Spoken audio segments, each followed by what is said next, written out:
Hello guys, কিটা খবর? আপনারা সব ভালো আছেন তো? পৃথিবীর সায়েন্টিস্ট বিজ্ঞানী হলে অনেক কিছু আবিষ্কার করছেন। আপনার রকেট থেকে লইয়া স্যাটেলাইট থেকে লইয়া আপনার চন্দ্র যাইতে যাইতে সূর্য পর্যন্ত আপনার যাবার মেশিন রকেট স্যাটেলাইটগুলো আবিষ্কার করে লইছে। চন্দ্রযান আবিষ্কার করতে আপনার সূর্য তো যাইবার লগে আপনার স্যাটেলাইট পর্যন্ত বানাই দিছে। কিন্তু মানুষের মন এখনো পরীক্ষা করার লাগে, কার মন কিটা আছে এটা মানে পরীক্ষা করার লাগে এখনো সায়েন্টিস্টরা পর্যন্ত আপনার কোনো ধরনের মেশিন আবিষ্কার করতে পারছে না। এর লাগিয়া আমরা যারা ফেসবুক ইউজার হল আছি, আমি একটা গবেষণা করিয়া দেখছি, আমরা ফেসবুক যারা চালাই, ফেসবুক ইউজার এখন যারা আছেন তারা একটা মানুষের মনের খবর মানে লইবার লাগে একটা একটা মানে বস্তু আবিষ্কার করছি আমরা। এই বস্তুটার নাম হইল কমেন্ট।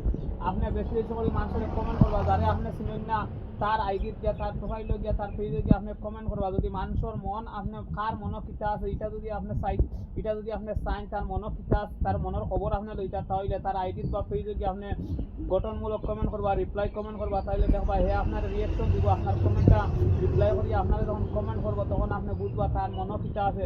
মানুষের ফেসবুকের মাধ্যমে মানে মনের খবরটা কমেন্টের মাধ্যমে এখন জানায়। এর লাগে আপনারা বেশি বেশি করে কিতা করবা, বেশি বেশি করে আইডি প্রোফাইল পেজের পিছিয়ে পিছিয়ে আপনারা গঠনমূলক কমেন্ট করা, বেশি বেশি করে আপনারা রিপ্লাই কমেন্ট করা, তাহলে এখান থেকে মানুষের মনের খবর আপনি পাইবা। সেই আপনারা ফলো দিলে ফলো ব্যাক দিব, কারে আপনি সাপোর্ট দিলে সে আপনারা সাপোর্ট ব্যাক দিব। এই সমস্ত জিনিস কমেন্টের মাধ্যমে পাওয়া যায়। ভিডিওটা ভালো লাগলে আপনারা ভালো মতো দেখবা, দেখিয়া কমেন্ট বক্সে একটা সুন্দর গঠনমূলক কমেন্ট করবা, 15-20টা রিপ্লাই কমেন্ট করবা, তাহলে অনেক একটি বন্ধু আর ফলোয়ার হইবা। Thank you so much.